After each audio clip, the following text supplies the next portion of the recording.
Hey Earthlings! Hello everybody! Look where we are. We are in Inla Kesh community. It's in Chiapas, one of the most beautiful community we saw.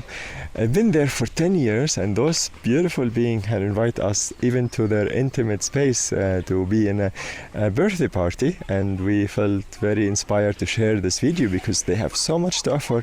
They are very generous, they are very emotionally connected to each other, and they have gone through a lot. Yes, they have a lot of success, I would say, in creating intimacy and togetherness and resolving conflicts and having a diversity of different people interested in different things coexisting. So you get to now hear from different members of the community their perspective and what it has been like for them to be here. Yeah. So let's show you around. Let's go!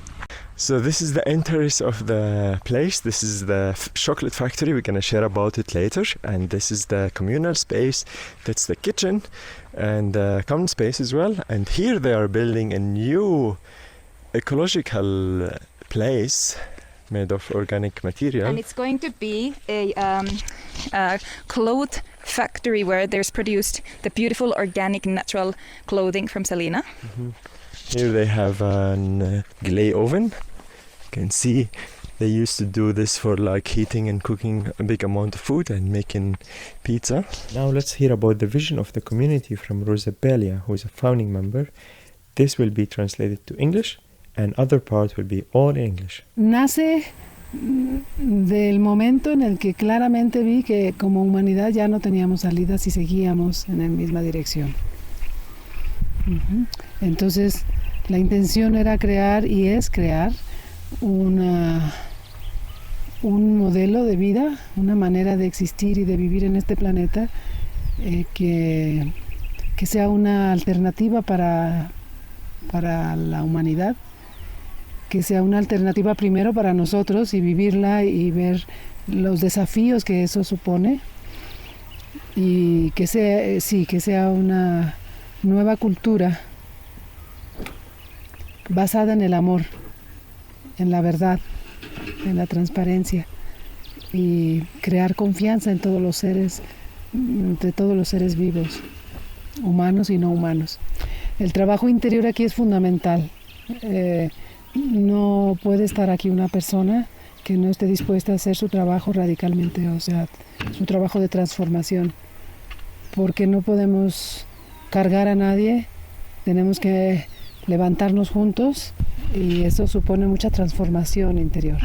Y además de eso, una mirada espiritual de su vida, de nuestra vida, de la humanidad misma, para que ese sea su fundamento, y si una persona está bien fundada espiritualmente, puede atravesar las transformaciones que se necesitan.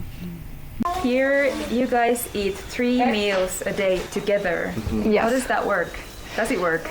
So basically before the food there is 2 people that are in charge for making the food, 1 or 2 depending, breakfast, lunch and dinner, and then when they finish cooking they play the drum, and so we know that it's time to gather, and usually we eat outside for daytime, and sometimes for nighttime we join here inside the kitchen.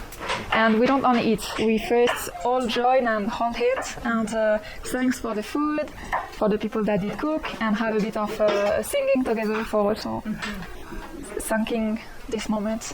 Yeah, so it's a connection moment all together. Part of our food is coming from the garden, especially the greens. Then we also once a week go for markets. Also there is some people from the village that sometimes come and sell us her beans or her veggies. There is a team of 4 people and we all have our responsibility.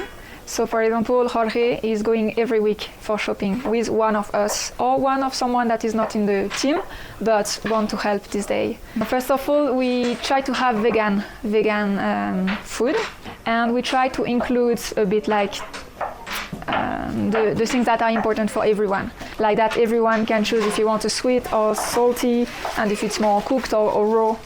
Some fresh salad usually from the garden, some raw food, and dinner time is a bit more simple. It's more like a soup, and sometimes some rice or leftover from the lunch.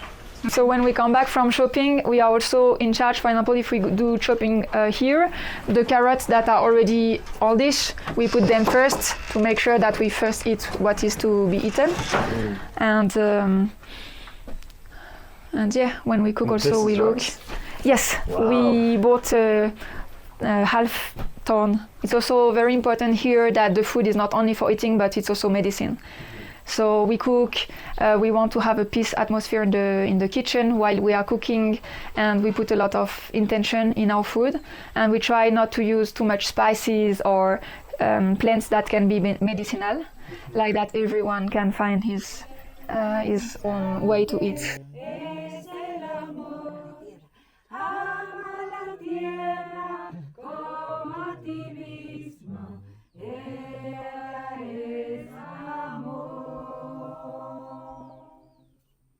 Look at this. Isn't that great? It's amazing. Wow. Now we are in the garden. This is my favorite place in the community. Just look at this goodness. I like to create spaces that are healthy, that create healthy food for myself and for the people around me. And if you want to live a culture that's totally different from what we are used to, a culture that supports healthy beings that can work on themselves, the base for that is to have a healthy diet, and that's what we're creating here. So we're creating the base for the healthy diet. And here, for example, we have so many different families that are creating a diversity. What I like to have in my community is the diversity. People that work with the garden, people that work with children, people that can repair cars, people that are creative and work with magic. And so there are all these different types of people, and there are all these different types of plants. For example, here we have beetroots, we have tomatoes, we have lettuces, we have amaranth, we have basil, we have rhubarb.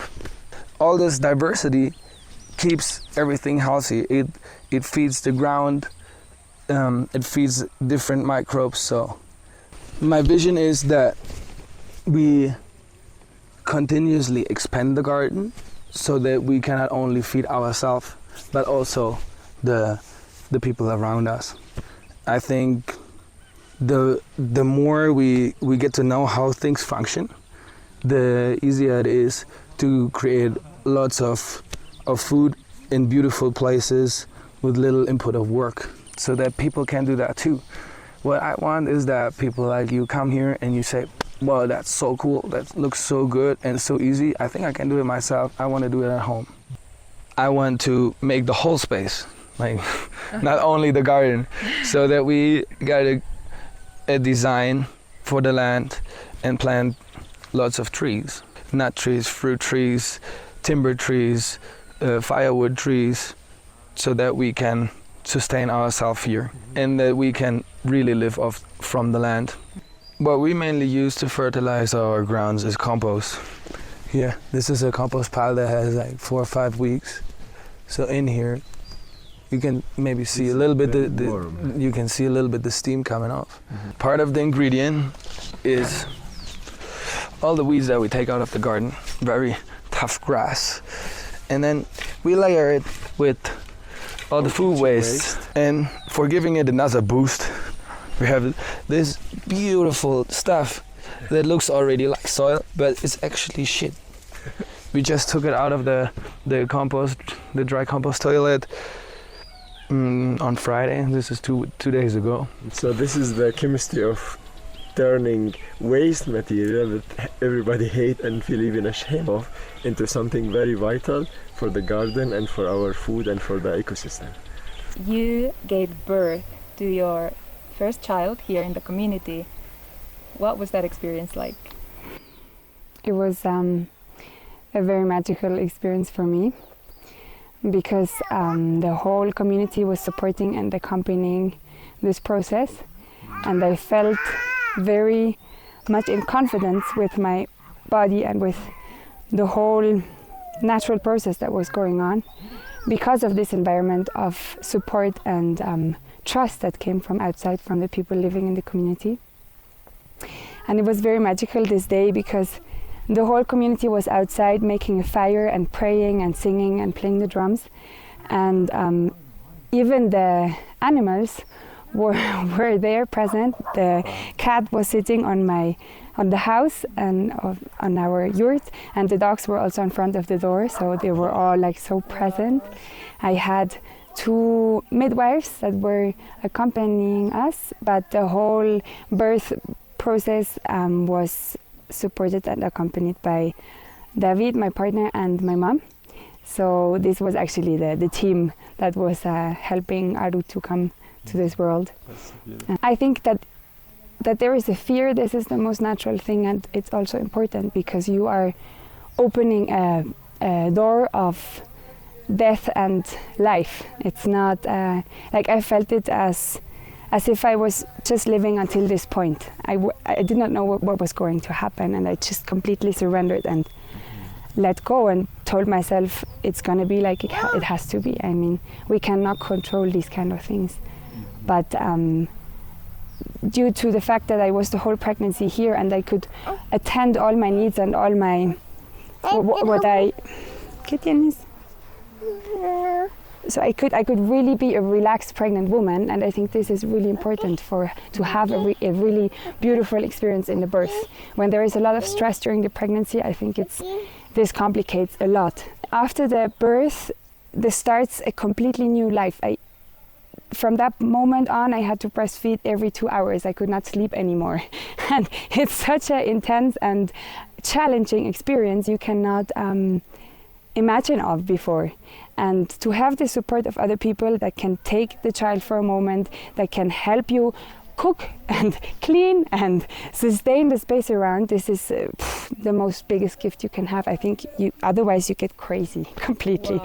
Because the man then has to take over everything that the women did before, or the other way around. But it's just too much. It's too much because I felt also David, after the birth, he was so open in his whole aura. It was too much for him to go even outside the house, and we were just in our house for 1 week, having this loving service of the community, bringing us food and whatever we needed, and we had this possibility to stay a whole week just in our bubble and really arrive together in this new life, because it's a new life. You're not anymore the same as you have been before, and yeah. Talking with Selena was so exciting, so we recorded an interview with her about her birth experience, and we will publish it next on our channel. So if you want to see it, subscribe and click the notification so you don't miss it out. So this is the sewing workshop here in Inla Kesh. Beside the chocolate factory, I am leading this sewing factory here. It is my passion that I brought with me from Switzerland. I'm working here with women from the village next door, indigenous women. They learn with me how to construct patterns and how to sew. I'm about to create a physical building in which we can expand this production and this learning. It's all about empowering women also in the work I'm doing, because I really want to help them learn something that they can use in their daily life. And they love knowing how to sew the clothes for their children, for themselves, how to repair things, and it's really useful for them. Also for the community to be able to have like a space in which we can recycle clothes, in which we can repair them, exchange them, and find a new way of producing them in a really sustainable and ecological way. I recently made experiments with the women that work with me to dye the fabric in a natural way, and this was a white fabric of linen, and we dyed it with the shell of trees. Wow. So and we learned this in another project in Oaxaca, and they produce threads and dye them in a natural way. We work together with women from another village, and they produce the fabric, and it's all hand woven. And right now we try to give them threads that we dyed in a natural way with the flowers we have here, with the materials we find here, and we bring them the threads and they make the fabric out of it, and they bring it back to us and we make the clothes. Wow. And in future I would also love to have the possibility to create fabrics here, like to have the tools to make fabrics also here in the community. Inla Kesh has another piece of land where they produce organic coffee with permaculture methods, and they are also helping the locals to transition from conventional agriculture of raising cows to organic farming. This coffee is sold in the nearby city and friend communities around the world. After working 20 years in the corporate world in the US, I started to realize one of the failures of capitalism, in which you start to separate yourself from humanity. As you work more in products, in design, in strategy, you start to move more papers and numbers, and you start to forget the humanity. And once you arrive to a village like this, you start to reconnect again with yourself and also with the people around you, which makes you remember why you actually came to this world and how much you feel fulfilled and satisfied by the work that you do on a regular basis. Since I arrived to Inla Kesh, I've been focusing on the economic side of the community, and because of that I have worked with different members of the community to be able to develop ways that we can basically share more of the product, share more of the heart that we put into our daily lives. In this case, it has mostly been through the chocolate, and I have been able to help and support the work that the indigenous people from the town of Chichihuistan do over here. And I've been going to San Cristobal mainly, and also to other cities in Mexico, to be able to continue to expand the sale of the chocolate. We have seen how we have been able to give more opportunities to the people from the town of Chichihuistan. And most of them, before, they used to have to go to other cities like Tuxtla or Chichihuistan to be able to find roles in houses. And sometimes they will be earning very little money, or they will never have any free days. And now they've been able to come here, just cross the street from Chichihuistan, and be able to have a job, be able to be trained in a new skill. And also a lot of self-development has been offered here through the chocolate factory as well. I believe that eco-villages and communities like this bring you closer to yourself. The corporate world works a lot on the masculine energy, and it focuses on the exterior more than the interior. So when people like me, coming from the corporate world, are able to experience just a little bit of having a meal together, we get to have time to breathe, to relax, to see our food, to share what was put into the food and who cooked it. And this kind of experiences, for me, it really never happened. I used to be working a 9-to-5 job, 10 hours a day, and I would usually just eat by myself, either at a meeting or I would run through a meeting, and I basically didn't have all this time to be able to allow myself to feel myself, to be present in this world. And also you start to be part of an extended family of people that actually care about you. We take care of each other, we look at each other, we talk to each other, and it's a constant feedback that you get from being here, because I come from this corporate world that you're supposed to be something by yourself. Here, I no longer need to be something by myself, because I am now part of something bigger than myself. I am part of a community. I no longer need to be a doctor. Now I just need to be part, or I want to be part of this community, so that together we can all create a better world for ourselves. I also feel like this is the way the new earth is built. Like, we meant to come here to help and see and feel each other and support each other on a deeper level. So what you are creating here, and it's something so beautiful, and yeah, it's Creating well-being together instead of creating profits. yeah, exactly. Yeah. And by the way, if you are new to our channel, subscribe, because we talk a lot about intentional community and alternative way, and how we actually do create a new earth. And we have a lot of videos about plant medicine as well, natural healing, and many things that might be important for you to take the next step in your healing journey. Investigar más, pero la verdad no sé, porque de los olmecas no se sabe casi nada. no se sabe cómo se organizaban políticamente, no se sabe. De hecho, ellos también domestican las variedades de cacao del Amazonas.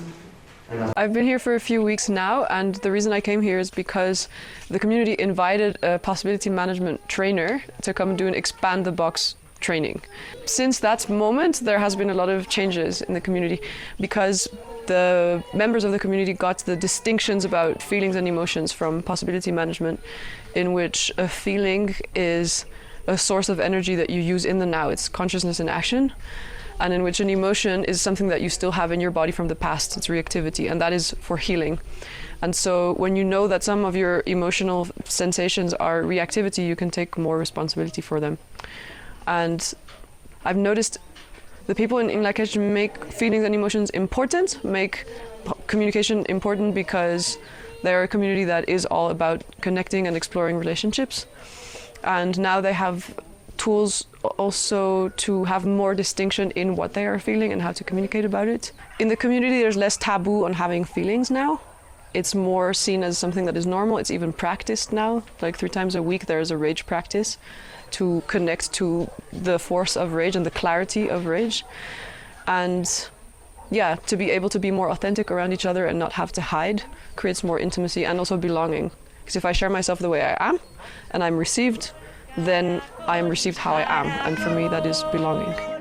Mira de frente al sol, sal de tu concha, sal de ti mismo, no temas al amor, no temas al amor.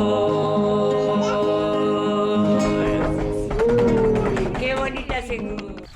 Thank you so much for watching. If you have any questions, let us know, and also the community member would love to read it. So if you read it, leave it in the comment below. Many of them, they will see it and get back to you. And yeah, we loved filming this video. If you have any question, let us know or reach out to the community and looking for. We will leave the link to their website on the description. Yeah, and we have many more videos in community, so check the playlist somewhere here and to see more of our video about international community. Love you all. Yes, see you in the next one.